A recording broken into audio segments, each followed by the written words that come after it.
say that. They say, why didn't he do it? So I promised you in my inaugural address 100 days ago that now arrives the hour of action. And we've, believe me, started from day one. And that is what we've delivered, 100 days of action. In fact, those people and others are exhausted. They've never seen anything like that. They've never seen anything like this.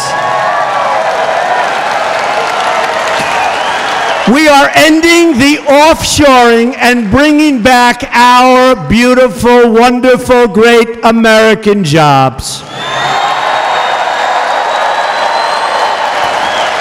We are eradicating the criminal gangs and cartels that have infiltrated our country. You're reading about them all the time. Some of you have big problems with them. Thank you for that sign. Blacks for Trump. I love that guy.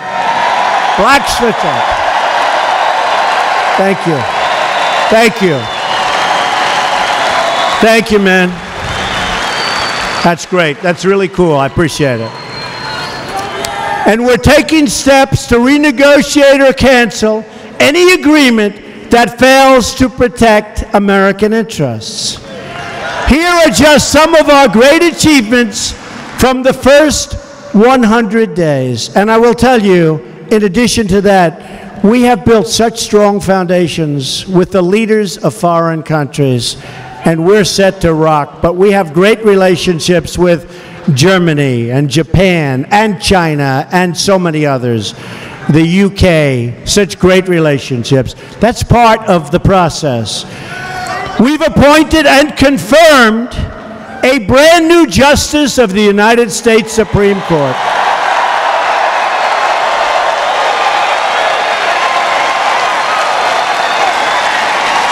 Justice Neil Gorsuch, who will uphold the Constitution and the right of Americans to govern their own affairs.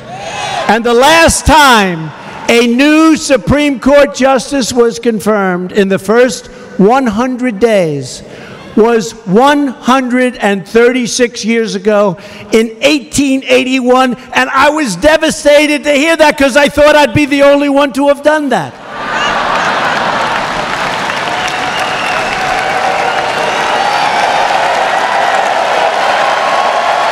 A long time ago.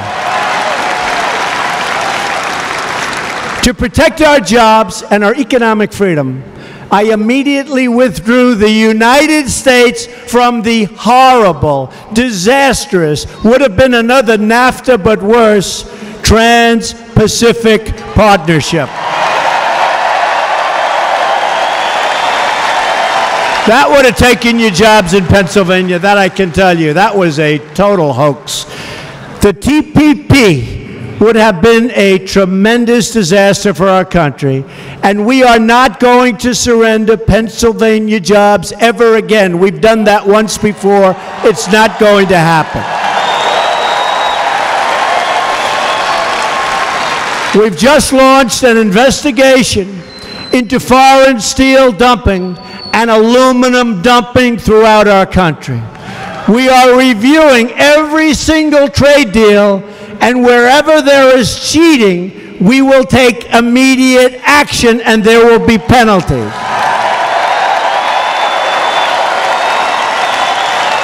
And we have with us tonight Secretary of Commerce Wilbur Ross and one of the great, great people on fair trade and good trade, Mr. Peter Navarro. Thank you. Thank you.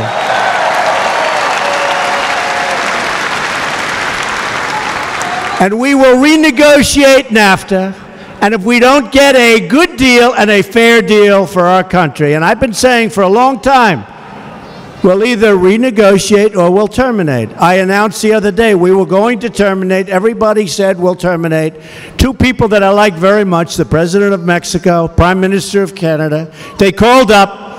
They said, could we negotiate? I said, yes, we can renegotiate. So we'll start a renegotiation, and hopefully it'll be fair for everybody.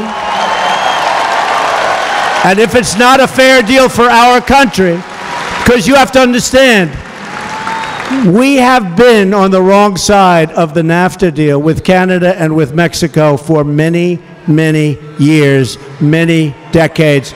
We can't allow it to happen. So we're going to renegotiate, and if we can't make a fair deal for our companies and our workers, we will terminate NAFTA, okay?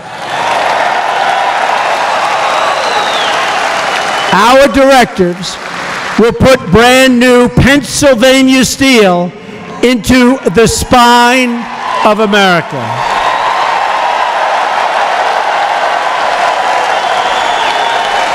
We've ordered billions and billions of dollars in unpaid duties to be collected at the border from countries that break the rules, and that just started. It's going to be a lot coming in. We just want fairness. And I followed through on my promise and issued a new government directive to buy American and hire American.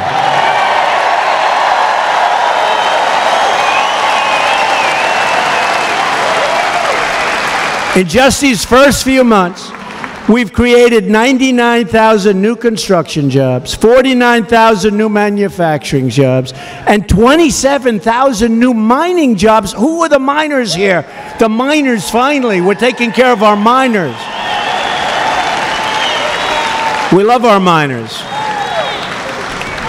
And we have over 600,000 new jobs. And by the way, the stock market since our election is through the roof. I believe, from the point of the election, isn't it too bad that the Obama administration gets a lot of credit for those couple of months? But it's all right, because we're doing fine, but they get credit for that because people started going wild with the stock. But I believe we have a record from the time we got elected, from November 8th. We have a record, an all-time record, for the biggest increase in the stock market. So I'm very happy about that. We've removed the shackles on energy exploration imposed by the last administration, lifting the restrictions on the production of oil, shale, and natural gas. And very importantly for Pennsylvania, we have ended the war on beautiful clean coal, and we are putting our great coal miners back to work.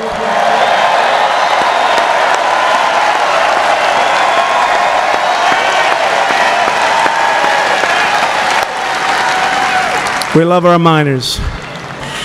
I'm also very pleased to say that we have finally cleared the way for the construction of the Keystone XL and Dakota Access pipelines. 48,000 new jobs.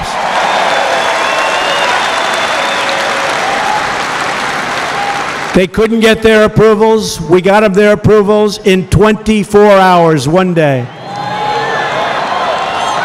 And I want to tell you, the heads of those two companies, they didn't know what the hell happened. They said, how did this happen? They should go to bed and say their prayers. But that's going to be approximately 48,000 jobs. My administration has also scrapped a job-killing regulation that was threatening our auto workers. We want more cars made in the USA, and that's going to happen.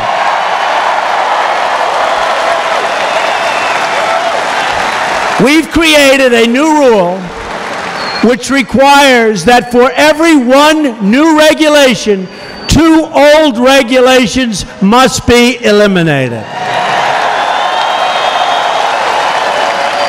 And we have signed massive executive orders clearing up the environmental bureaucracy. We're going to have jobs, and you're seeing them already. We've also been very busy on the legislative front, which we have gotten no credit for, and yet I am signing away. I've signed 29 new bills, a record not surpassed since the Truman administration.